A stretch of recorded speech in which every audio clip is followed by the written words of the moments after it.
What's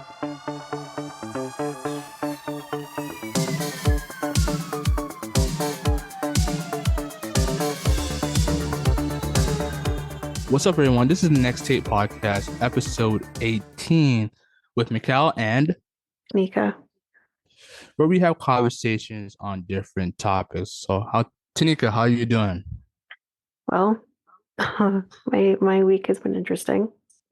More like the latter part of my week has been interesting. How interesting? Well, so Thursday, kind of all the same day actually. Thursday, my mom, after coming home from work, goes to have a shower, and we had no hot water. So my mom literally had a cold shower. My shower Right. prior to that was not as warm as I would expect, but I still didn't think anything of it. So we had that. Luckily, we were able to schedule a service call for the Friday. So the next day. Mhm. And then, luckily, thank God, I didn't have to go to work on a Friday, only like physically in the office on a Friday. Because at about 4 o'clock in the morning, I got woken up to sirens and flashing lights. And I thought, okay, it's probably just an ambulance. Someone called an ambulance or whatever. Nothing usually exciting happens on my neighborhood. And then I heard like loud talking. And I'm like, what the hell is happening? I go and look outside across the street from me, and there is clearly a fire. I'm seeing smoke coming out of someone's window. I'm like, okay, all right, this is kind of scary. But at this point, because I have woken up, now I need to use the bathroom. So I go to use the bathroom and I come back in my room and I can hear glass shattering. And I'm like, oh my God, they're breaking these people's windows. Like, this is really bad. And I can actually see them performing CPR on somebody. And at that point, I was like ready to start crying. I'm like, oh my God. We didn't have a lot of information as to what was going on. We still don't know what started the fire, but my mom was able to see like this is in the news. So for people who maybe have heard, you might have heard already, it was a fire that happened in Durham region. Right. Anyway, so they basically in the article that my mom read a little later on yesterday, basically said that because I know there's 4 people who live in that home.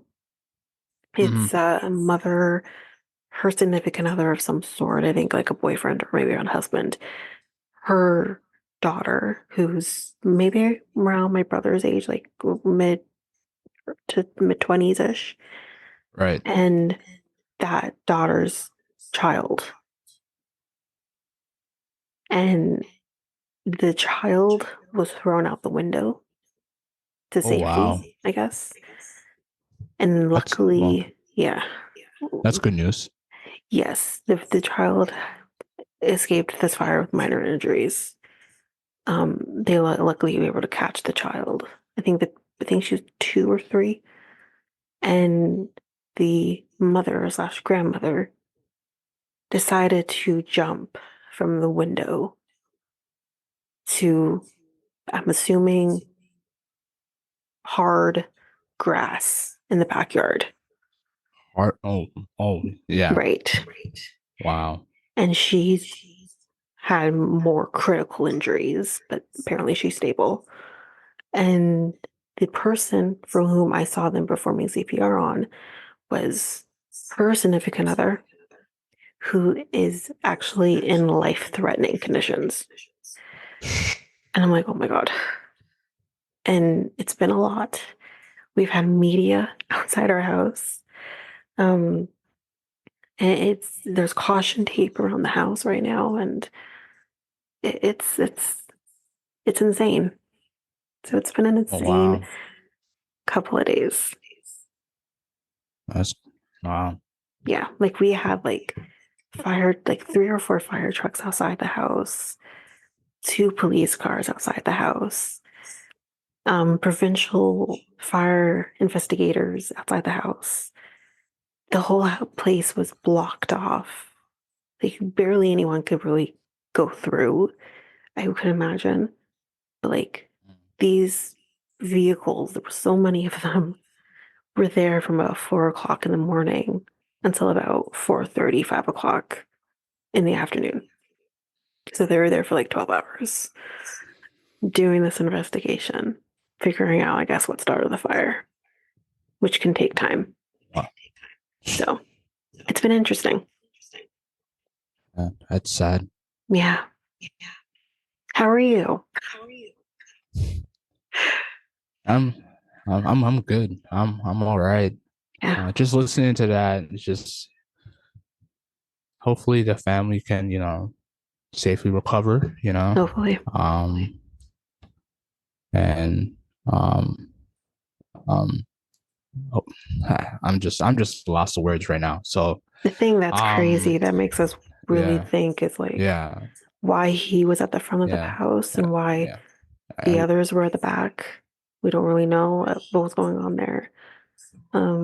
But if for anyone who watched like This Is Us kind of know what can happen when you have inhaled a lot of smoke, um, can basically push you into a heart attack and pass away. Yeah. mhm, But yeah, that's my week. yeah. So let's turn it around. Mm.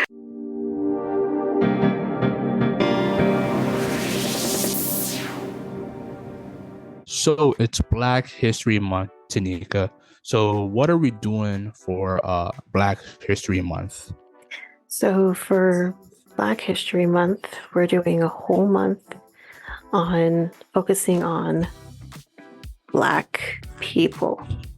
So we're going to be talking about Black inventions, in particular Black inventors. We are going to talk about civil rights leaders. We are going to go a little dark halfway through and talk about the deaths that have happened, that have affected the Black community, and kind of maybe what's pushed like the Black Lives Movement into what it is today.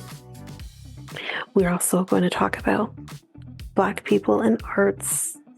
So everything having to do with music or acting or art, whatever it is. And then we're also going to talk about the Black Lives Movement as well. Okay. So stay tuned, everybody, for a lot of Black History Month theme episodes. So yeah. Yeah. Go ahead. So who is your inventor? So I have a couple. And first, before we get into the particular inventors I chose, and kind of why I chose them, I'll talk about that too. I just want to mention that the inventions that have been created by Black people, which a lot of inventions have been created by Black people, let's be real, includes things like the folding chair, the gas mask, which hold on to that, the traffic signal, also hold on to that, the automatic elevator doors, potato chips, who knew, and the super soaker, children's water gun toy that I think a lot of us, especially in the 90s, had. I didn't know the Super Soaker was created by a Black. Me neither. Okay. I also didn't know that the automatic elevator door was created by a Black person, which is who I'm going to be talking about first. Huh. Now, the reason I chose the automatic elevator door is because I think everyone uses the elevator. I certainly do, going to work. I work on the 14th floor, so I'm definitely taking an elevator. And this is quite interesting. So, Alexander Miles is an inventor who is best known for creating the patent for an automatic opening and closing elevator door. design, which he did in 1887. Now, for people who may not know what a patent is, it's basically just an invention that you're getting legalized so that someone can't basically steal your invention later on. That's the easy way to describe it. Apparently, though, there is a little bit of a debate on who is the first person who created the automatic elevator door. And then it may not have been Alexander Miles, but I'm going to explain that because in my honest opinion, Alexander Miles was the person who created what we know of today as the automatic opening, closing door of elevator doors. I believe it's him and not this other person who they are kind of saying could have created it. So we'll talk about him at the end just to create some context. So a little bit about Alexander Miles. He was born in 1838 in Duluth, Minnesota. He did move from there to Waukesha, I think is how you say it, Wisconsin, where he earned a living as a barber in the 1860s. So after he ended up moving back to Minnesota, instead he moved to Winona, Minnesota in 1870. That is where he basically met his wife, Candace Dunlap, who was a white woman born in New York City in 1834. So that's kind of huge too, to kind of see a black man and a white woman married in the 1800s. 1800s? Yeah. Wasn't it illegal for interracials to be married? It was also dependent by state. But I would imagine in the 1800s probably still was a federal law that you couldn't. Maybe I'm wrong. Could be wrong. But I do know after maybe that was like no longer maybe a federal law, it did vary state by state. In particular, states in the South were the ones that kind of held on to that law a little long. Right. There is a movie out there called, I think it's called Love. Some movie that they did like in the kind of, I think like 2018, 2019, where it was biracial couple as well. They were literally jailed because they were married. And this would have been in like the 1950s, 1960s. So we were still dealing with that even in the 1900s. So it's really crazy to kind of see that they were married, probably dealt with a lot of pushback from communities, but yeah, they did it. And the reason why I talk about her is kind of relevant to his invention somewhat. So together, they did have a daughter. Her name was Grace, and she was born in April 1879. So, they're doing the thing.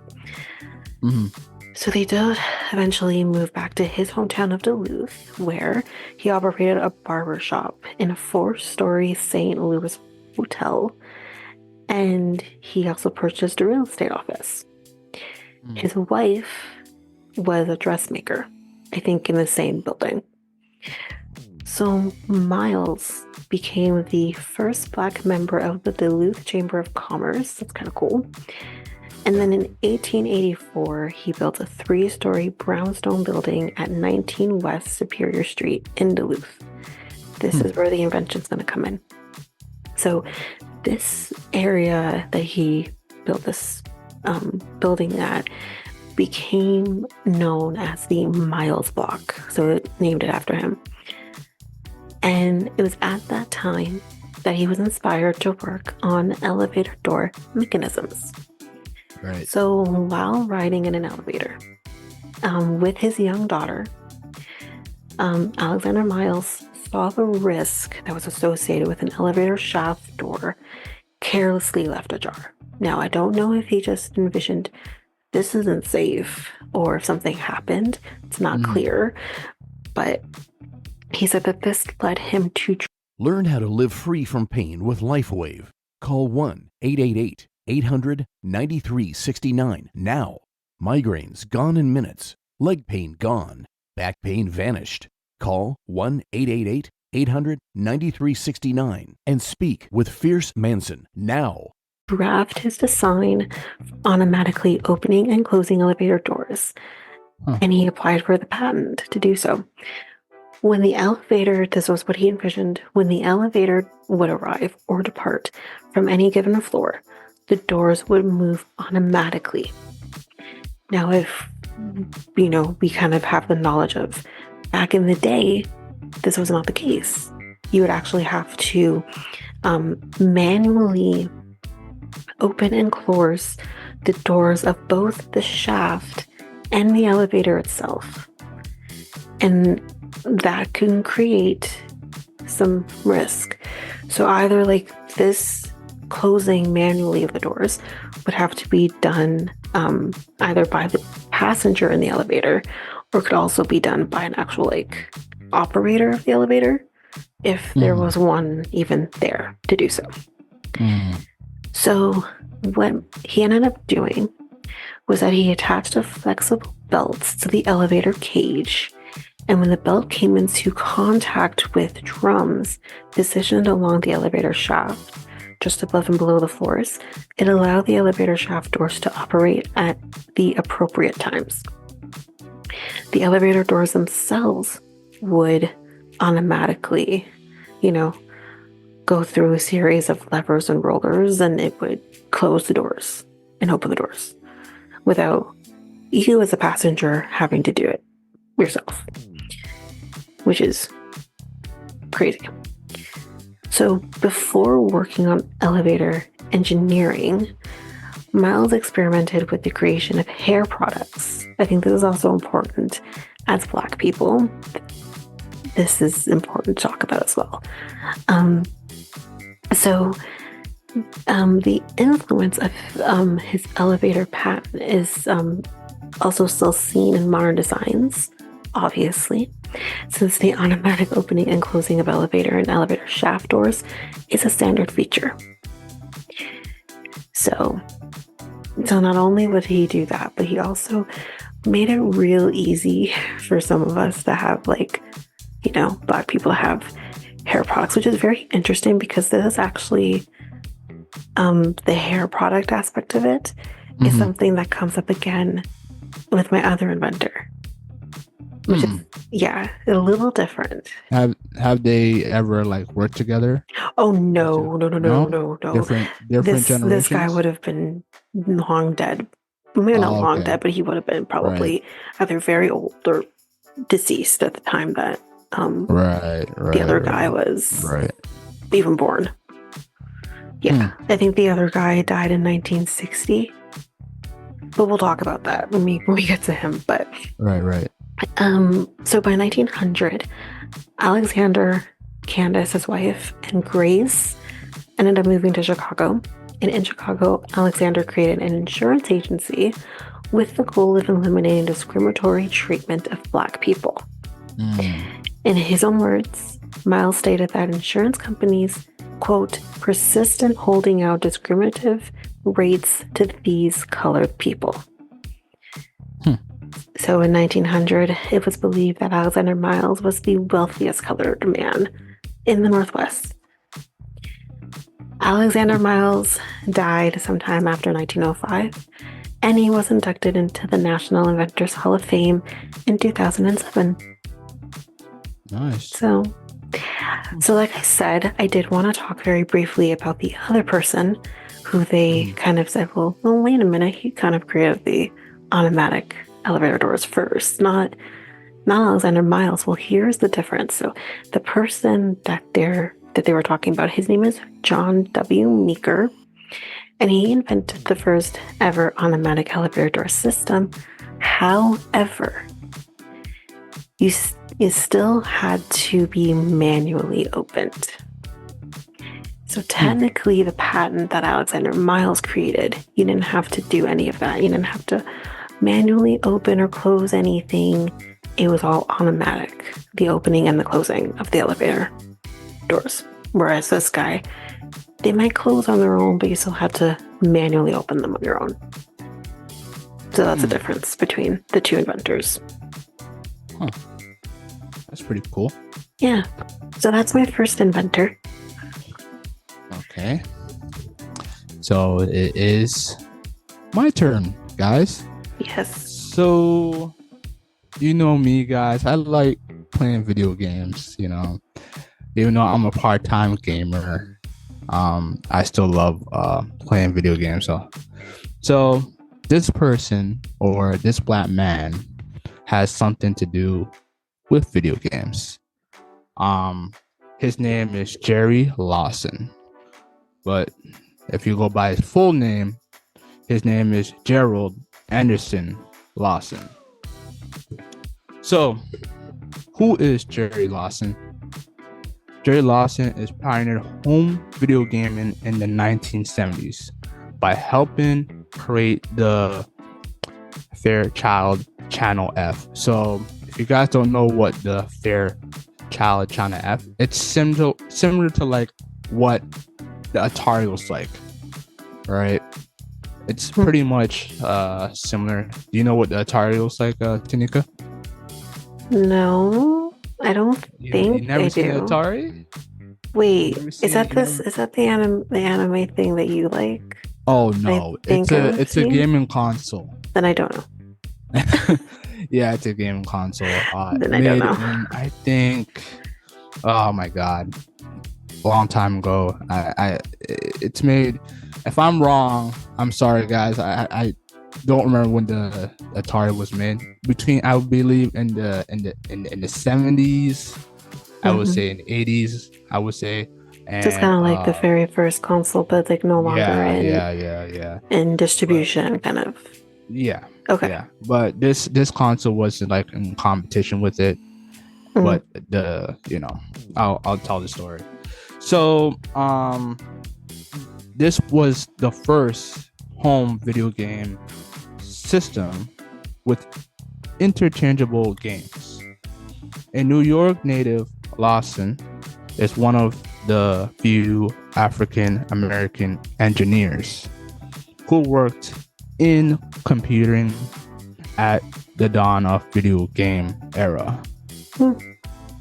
So, yeah. Interesting. Yeah. Early life and education now. Born in New York City on December 1st, 1940, Gerald... Sagittarius. Yeah. Oh my god. Sagittarius are determined and hard workers. Oh my god. You and your signs. I'm just saying. My mom was a Sagittarius. I'm just saying. Yeah. Anyways. Okay. I'm saying there are certain traits of the zodiac sign that is true. That's all I'm saying. We have an episode coming out for that episode, but we'll talk about it. Yeah. Gerald Anderson Lawson is famous for being a video game pioneer, helping develop the first cartridge-based home video game console system.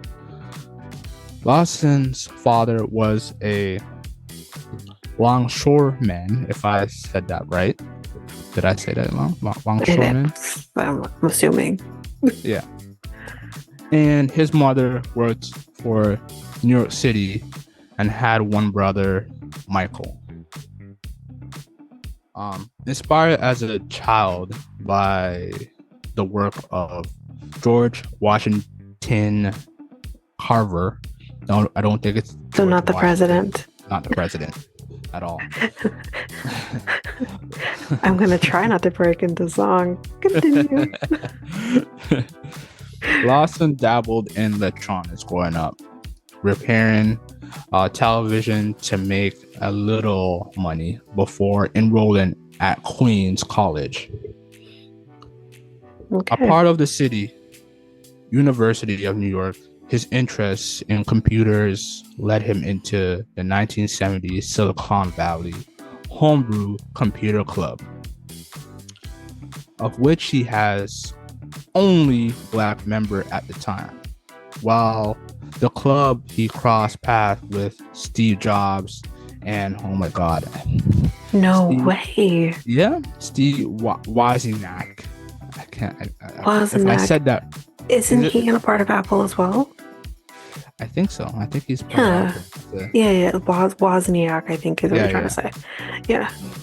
In an interview, he referred to Jobs as a business-minded spark plug. Hmm. Yeah, interesting. May he rest in Pretty- peace. Yeah, may he rest in peace. That's pretty interesting stuff. I didn't know that. Yeah. I was supposed to do a project back when I was in high school based on this guy. Oh, But really? I picked Martin Luther King over him. Well, I mean, Yeah, everybody did that. Everybody picked Martin Luther King because he was popular back Oh. History Month project. So well, of course, I think like Martin Yeah. Luther King. I think also too, like he's one of those civil rights movement leaders that mhm, everyone knows. Everyone has the basic knowledge of him. Him Exactly. and Malcolm X as well. And Malcolm it's X, I would say Muhammad Ali as well. well, Muhammad Ali, I would say, would you consider him a civil rights leader? I mean, he definitely paved the way for Black people in his way. right. Similarly to like Michael Jackson, for example, but I wouldn't consider either of them civil rights leaders. I kind of consider them making changes for Black people that Impacting Black wouldn't- people's lives. Yeah. that kind of paved the way for Black people in particular to be able to do something that they love. Kind of the same thing with like even like Jackie Robinson, for example. Even him, like, you know, we didn't typically see Black men playing baseball Right. and be accepted while doing it. But I wouldn't consider them civil rights leaders in a sense. I mean, I'm sure that can be debated, of course. But yeah. Okay. Yeah. Yeah. I don't know. I do think though, somewhat as a like, even though what's his name? Well, Muhammad Ali and Muhammad Ali. I do think Muhammad Ali as a civil rights leader in some kind of way because he did kind of. I don't know how to explain it. Fill in my words. It's been a while since I've really read. Like, I mean, we all saw the movie, for example. That, you know, Will Smith playing him. That was such a long time ago that Yeah. I only saw the movie the one time, honestly. So my knowledge is very limited with him too. But I know that he was around during the time where the movement was prevalent. It was necessary. It was important. So maybe he did have a lot of hand in a lot of it. Yeah. But at the same time, he was also very focused on his dream, which was boxing, and you know, right. Like hopefully I'm trying to make enough sense here, but it's Yeah. You make a lot of sense. It's just it's kind of like the humanitarian aspect of things. Oh yeah, like right. Kind of again, similarly when I use Michael Jackson as an example again, kind of similarly to him, his humanitarian work was very different. But you know, kind of like that. Yeah. Well, we kind of lost the topic there. I apologize for that, Jerry Lawson.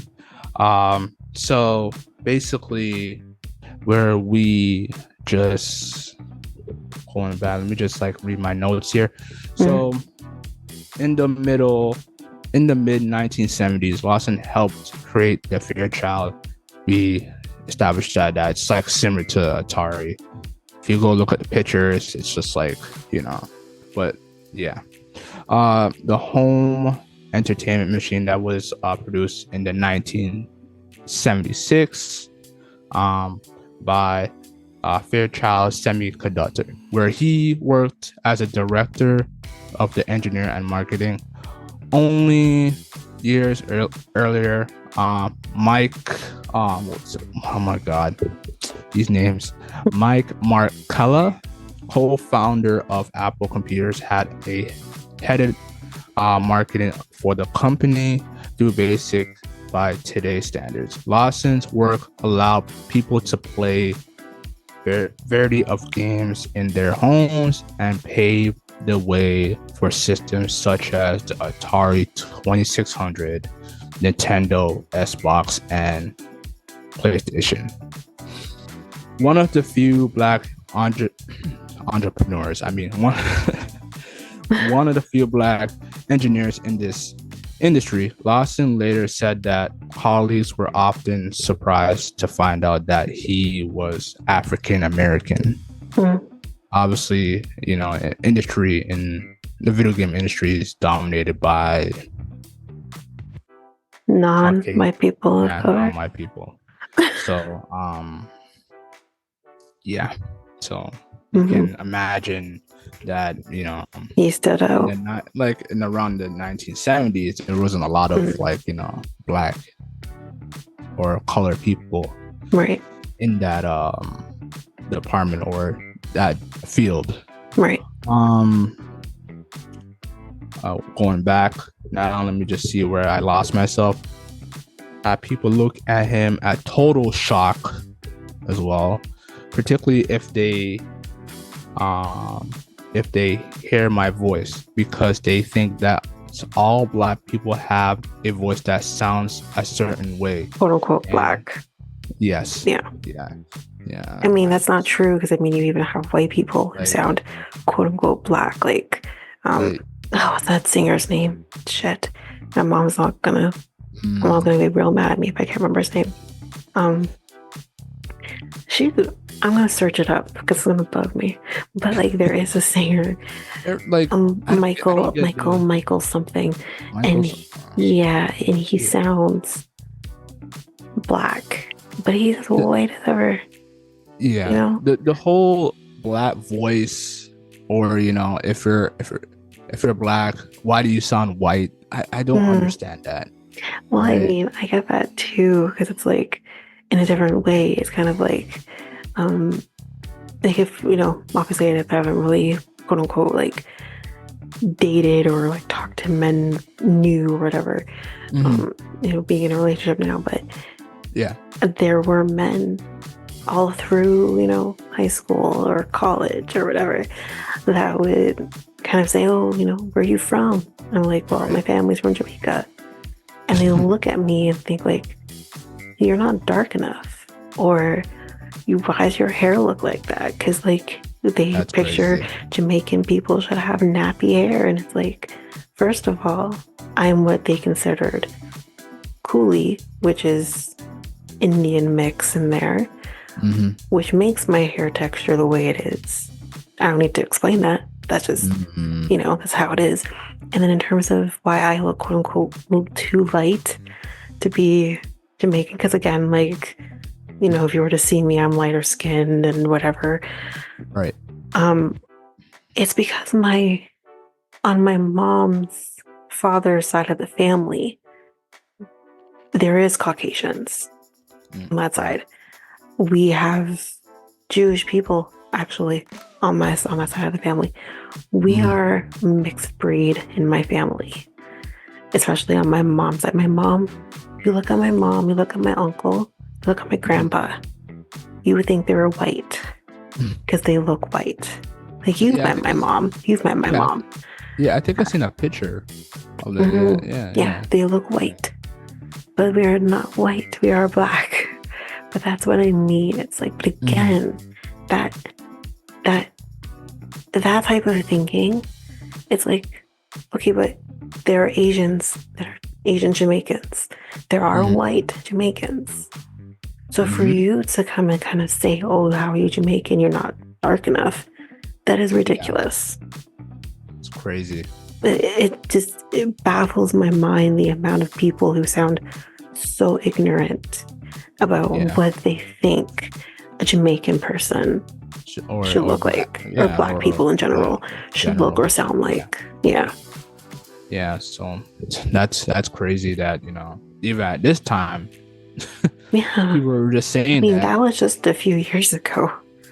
On a rough patch with my boyfriend. Like that was just a few years ago that I was told this, and I'm just like, what the hell? Like even him, for example, he's South African. South Africa is not just black people. If anything, the majority is not. So that's the thing. It's like, can you say what a South African or even an African in general should look like? African people are not just black. They are white. They are Middle Eastern looking because you have North Africa, Tunisia, Morocco. You have Egypt. Exactly. You all don't look how you think people should look. It's ridiculous. You're right. You're 100% right. Now, my boyfriend does look like a typical African person, but still, what do you think an African man should look like? But yeah, it's ridiculous. Yeah, to this day, people still like say that, like they're like it's crazy. Yeah. So going back to what Jerry Lawson has been through, what people are telling him, how his voice sounds. So black people have a voice that sounds a certain way, and they know. And I sat there and go, oh yeah, well, I'm sorry, I don't. So Black move. yeah, so that's what he said to that response. So during the I would say the Channel F run, like the home consoles run during those years. So it hit the market in 1976. Lawson said, quotes, the Fairchild competitors were so afraid of the cartridge concept that it was going to put them out of business. But the Fairchild only sold 350,000 units. So that can tell you a lot, that it only sold 350,000 units, so it kind of didn't do well. Before selling it, Gamer Technology Electronics Company, if I saying this right, gamers, Zircon, in 1979, Zircon canceled the Channel F. A few years later, Atari was close on our heels, Lawson admitted. The gaming company released its own console with an interchangeable cartridge, I think that's Atari, and a joystick just a year later. In 1977, and the Atari 2600 went on sale. More than 30 million units sold in a lifetime. So the Atari just added like a couple features like interchangeable cartridge and a joystick just to take out the competition, which is Channel F, the Child Fair Channel F. So basically, yeah, that's it for Jerry Lawson. I believe he died in 2011. He was 70 years old, and that's still young. Yeah. So, however, they do say men die faster, so there's that. Yeah, there's it's fact. Men die first. Yeah, men die first. So rest in peace, Jerry Lawson. You were a pioneer of video games. I think without you, Xbox, PlayStation, Atari wouldn't be maybe wouldn't exist right now. Yeah. Oh yeah. Well, maybe it probably would have existed, but yeah, it would have existed, but yeah. Okay. All right. That's it. Okay. All right. So my final inventor. So I am fascinated by this person, by everything he's accomplished. Full disclosure, I heard about him while listening to an episode of Wine and Crime. I don't know if anyone out there listens to Wine and Crime. Love it. And I was absolutely in awe of this person. So I'm very excited to be talking about him. So Garrett Morgan created such inventions that we still see today, that we have today, that has his inventions are very more safety focused. But yeah, so let's get into him. So he only had an elementary school education. He began his career as a sewing machine mechanic, and he went on to patent several inventions, including an improved sewing machine, and traffic signals, and also hair straightening product, and a respiratory device that will later provide the blueprint for World War I gas mask. So, interesting. Yes. So,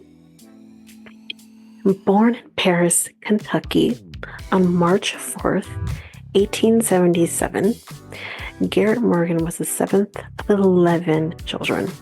Okay. His mother, Elizabeth Reed, was of Indian and African descent, and she was also the daughter of a Baptist minister. His father, Sidney, was a formerly enslaved person freed in 1863, and he was the son of John Hunt Morgan, who, trigger warning, was a Confederate colonel. So, take that as you wish. Morgan's mixed race heritage would play a part in his business dealings as an adult. So when Morgan was in his mid-teens, he moved to Cincinnati, Ohio, to look for work, and which he did as a handyman to a wealthy landowner. Although he had only completed his elementary school education, like I previously mentioned, Morgan was able to pay for more lessons from a private tutor. But obviously jobs were hard to kind of come by. However, he did get several jobs at sewing machine factories, which would kind of capture his imagination when it came to future things. He would learn the inner workings of these machines, how to fix them, and from that, he obtained a patent for an improved sewing machine, and he opened his own repair business. The business was successful, and it enabled him to marry, hopefully I'm saying this right, Bavarian, I believe, woman named Mary Ann Hassick, and he established himself in Cleveland. It's very important to mention that he was established in Cleveland. That's kind of lends to a little later in the story. Right. So we're going to talk about G.A. Morgan Hair Refining Company. This kind of lends into the hair side of things. So following the momentum of his business success, Morgan patented sewing machines would soon pave the way to his financial freedom, albeit in a rather kind of unorthodox way. In 1909, Morgan was working with sewing machines in his newly opened tailoring shop, a business he had opened with his wife, who had experience as a seamstress. We see kind of the parallels between these two inventors that I've talked about. Remember his Alexander Miles' wife was also a dressmaker. Right. So that's cool. I know. I didn't plan for that. I wonder if they cross paths in some kind of way. They could have, but I think Alexander Miles would have been about 40 years older than him by the time he was Were they born. in the same state, or were they just different state? So he was born in Kentucky, Garrett Morgan. Alexander Miles, where was he born again? He was where was he born? I know we just talked about him, but I can't remember now. I don't want to go back to look see where he was. born. I'll figure it out after to see where he was. Um, but anyway, he encountered woolen fabric that had been scorched by a sewing machine needle. It was a common problem of the time, since sewing machine needles ran at such high speeds. But with him seeing this, it kind of started him experimenting with chemical solution in an effort to reduce friction created by the needle, and subsequently noticed that the hairs of the cloth were straighter. After trying his solution to a good effect on neighboring dog's fur, Morgan finally decided to test the concoction on himself. When that worked, he quickly established the G.A. Morgan Hair Refining Company and sold this straightening cream to African Americans. The company was incredibly successful, bringing Morgan financial security and allowing him to pursue other interests. So, ladies, maybe some men out there, we have the ability to have like perms, relaxers, based on an invention that he just happened to come across by accident. I thank you, because as a person who's used this product to make my hair straighter, I'm like, what has this man not done? Well, let's get into something else that he has done. So we're going to now start talking about a breathing device. So in 1914, Morgan patented a breathing device, or maybe more like a safety hood, which is what he kind of called it, providing its wearers with a safer breathing experience in the presence of smoke, gases, and other pollutants.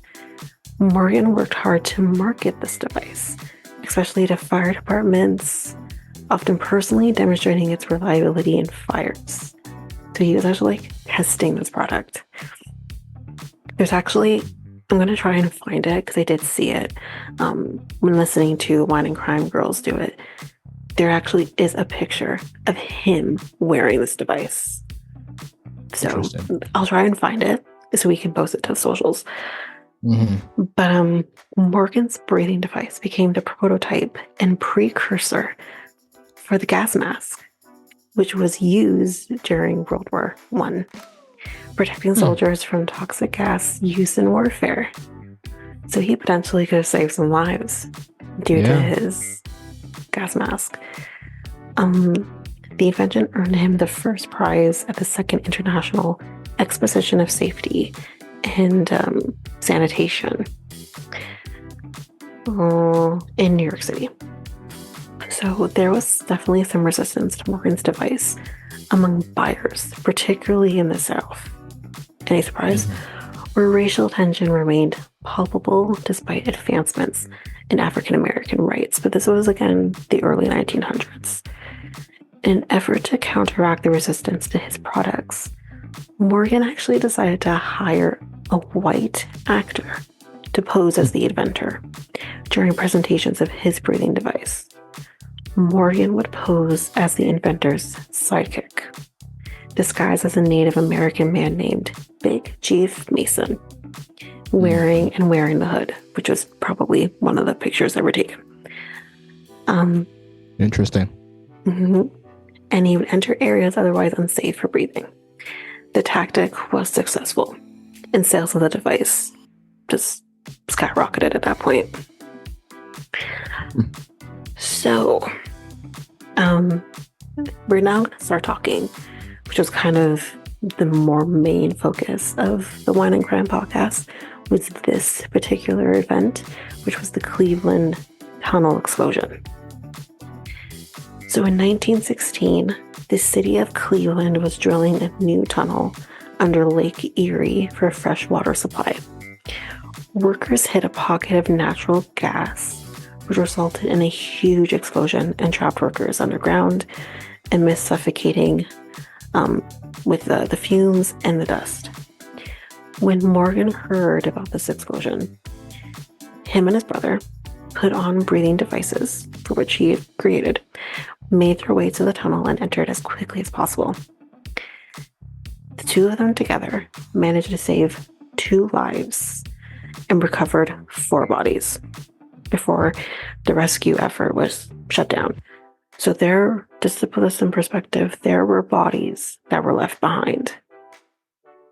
Wow. Once they shut down, like the rescue effort. I think eventually it would have become a recovery, but I'm not sure. I can't remember if that ever did happen in this case, if they did recover the bodies or if they were just left there. I'm going to say they were just left there. I think that's kind of what I remember. So, despite his heroic efforts, the publicity that Morgan garnered from the incident did hurt his sales. The public was now fully aware that the inventor was African American, and many refused to purchase his products after that. Adding to the detriment, neither the inventor nor his brother were ever fully recognized at this time for their heroic efforts at Lake Erie. Possibly, this article says, possibly another effect of racial discrimination. You think? It's pretty obvious. Morgan was nominated for a Carnegie Medal for his efforts, but ultimately wasn't chosen to receive the award. Additionally, some reports of the explosion named others as the rescuers, and not him and his brother. While the public, let me just also preface, there were other people who were a part of the rescue mission, but it's like Morgan and his brother were kind of pushed aside and not recognized. Interesting. Wow. Yeah. Well, go ahead. Same thing like not knowing what Black history is. Pushed aside. Pushed aside. Right. So. Yeah. Go ahead. While the public's lack of acknowledgement for Morgan and his brother roles at the Cleveland explosion was undoubtedly disheartening, Morgan was just a ferocious inventor, and he was an observer who focused on fixing problems and soon turned his attention to all kinds of different things, from hats to belt fasteners to car parts. Like, he was doing the thing. Right. So, the first Black man in Cleveland to own a car, Morgan worked on his mechanical skills and developed a friction drive clutch. So he was let me rephrase, he was the first Black man to own a vehicle in Cleveland. And with that, kind of helped him create new inventions. So he was the boss man. He was, yeah. Yeah. So then in 1920, yeah, he has some swag. You can tell. In 1923, he created a new kind of traffic signal, one with a warning light to alert drivers that they would need to stop, which is, as we know, the amber light. He created this invention after he had witnessed a carriage accident at a particularly problematic intersection in the city. Morgan quickly acquired patents for his traffic signal, a rudimentary version of the modern 3-way traffic light that we see today in the United States, Britain, and Canada. But he did eventually sell the rights to this to General Electric for $40,000. Wow. Now, I wish I did a convert. Hold on, $40,000? $40,000. So I'm going to do a quick conversion. Is that American? That would most likely be American, yes. So possibly 70,000 Canadian. Yes, but then we also have to take into consideration the conversion, because what $40,000 was in 1923 isn't what it is today, right? Right. So I'm going to try and do that really quickly as I ramble with this. So 40,000 US in 1923. Should have done this before. So I'm going to take a guess. 45,000. No, I got it. No. Way more than that. $40,000 in 1923 equals, hold on to your butts, $702,478.10 in today.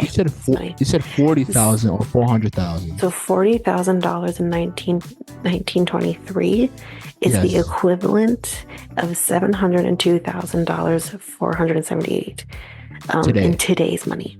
Mm-hmm. Oh, in today's month. I thought you meant Yes. in that. No, in I thought you today's meant money. in that year, No, like in during today's that money. time. Oh, okay. No, All right. so Okay. that's the equivalent of it. Makes sense. Right. So outside of his inventing career, Morgan diligently supported the African American community throughout his life. He was a member of the newly formed National Association for the Advancement of Colored People. He was active in the Cleveland Association of Colored Men. He donated to Negro colleges and opened an all-Black country club. It's pretty cool. Oh, it's nice. Yeah. Additionally, in 1920, he launched the African American newspaper, which was called the Cleveland Call, which was later named the Call and Post. Morgan began developing glaucoma in 1943, and due to this, he lost most of his sight as a result. The accomplished inventor, unfortunately, well, I mean, he would have been dead now anyways, but he died in Cleveland, Ohio on July 27th, 1963. Shortly before the celebration of the Emancipation Proclamation Centennial, which was an event that he had been actually planning to attend. So unfortunately, he didn't get to do that. But just before his death, Morgan was honored by the U.S. government for his traffic signal invention, and he was eventually restored to his place in history as a hero of the Lake Erie rescue.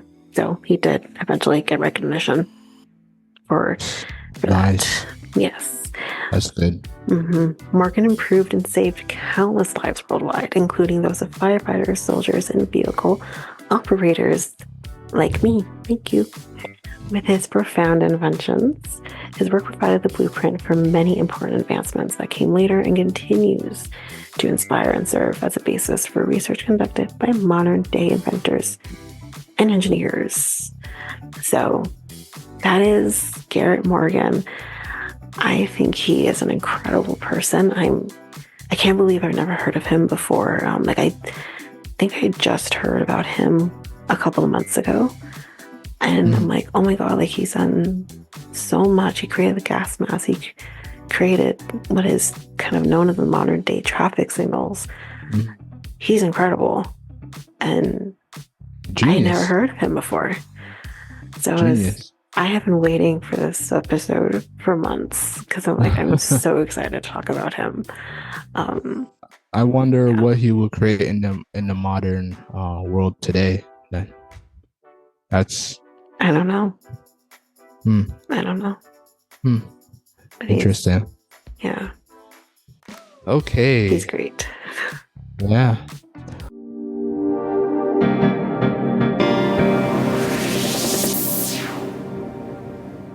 I guess this ends episode 18 of this special Black History Month episode of the Nest Tape podcast. Nest Tape podcast is available now on all podcast platforms. We also have a website called solo.to/Nest Tape podcast. And Tanyka, what else? We also have our social medias. We have Facebook and Instagram at Next Take Podcast.